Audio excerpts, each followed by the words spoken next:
Belajar secara daring membuat Asia harus berbagi waktu untuk mengurus keperluan rumah tangga, sekaligus mendampingi anaknya mengerjakan tugas sekolah melalui ponsel dan televisi. Penggunaan ponsel juga harus berbagi dengan sang anak. Selain waktu belajar, penggunaan kuota data juga menjadi beban tersendiri. Asia harus menyiapkan kuota ekstra bagi sang anak. Dalam seminggu ia bisa menggunakan 10 GB data, di mana sebelumnya digunakan selama 1 bulan. Saya pakai biasa 10 giga Itu dalam bulan. 1 bulan. Sekarang 1 minggu 10 giga. Kesulitannya karena ibu rumah tangga harus mendampingi anaknya, pendamping sebagai guru, pengganti guru.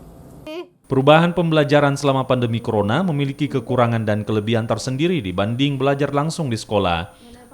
Kendalanya pada pengeluaran untuk kuota dan jaringan seluler, sementara kelebihannya siswa memiliki waktu lebih untuk berinteraksi dan bekerja sama dengan orang tua.